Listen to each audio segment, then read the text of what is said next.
3 মাস পর গায়ে তুললেন ইন্টার মায়ামির জার্সি। সব মিলিয়ে মাঠে ফিরলেন 2 মাস 2 দিন পর। ইনজুরি থেকে ফিরে আর্মব্যান্ড হাতে নিয়ে দুর্দান্ত ঝলক দেখিয়েছেন মায়ামির আর্জেন্টাইন মহাতারক লিওনেল মেসি। এ যেন এলেন, দেখলেন এবং জয় করলেন। এমন মেসিকেই দীর্ঘদিন মিস করেছে বিশ্ব ফুটবল। ইনজুরি কাটিয়ে চিরচেনা মেসিকে দেখছে ফুটবল বিশ্ব।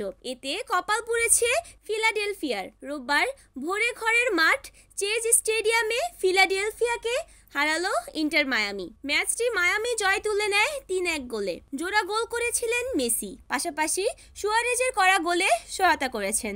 ফিলাডেলফিয়ার একমাত্র গোলটি করেছেন মিকায়েল উরে।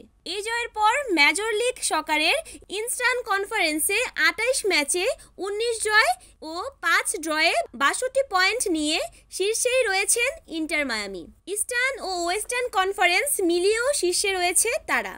ঘরের মাঠ চেজ স্টেডিয়ামে মায়ামি বল দখলে এগিয়ে থাকলেও তাদের রক্ষণকে দারুণ ব্যস্ত রাখে সফরকারী ফিলাডেলফিয়া। পুরো ম্যাচে 63% বল নিয়ন্ত্রণে রেখেছে মায়ামি, কিন্তু প্রতিপক্ষের গোলমুখে শট করতে পেরেছে মাত্র 9টি, যার মধ্যে 4টি ছিল লক্ষ্য। অন্যদিকে 37% বল নিয়ন্ত্রণে রেখেছে ফিলাডেলফিয়া। প্রতিপক্ষের গোলমুখে শট করে 21টি, যার মধ্যে 8টি ছিল লক্ষ্য। প্রসঙ্গত, কোপা আমেরিকার ফাইনালে কলম্বিয়ার বিপক্ষে চোট পেয়ে মাঠের বাইরে ছিটকে গিয়েছিলেন লিওনেল মেসি।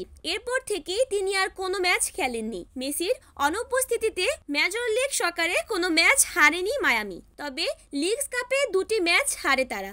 এমনকি শেষ পর্যন্ত টুর্নামেন্টটি থেকেও ছিটকে যায় তার দল। ডেস্ক রিপোর্ট, অরণি আক্তার, NAN TV।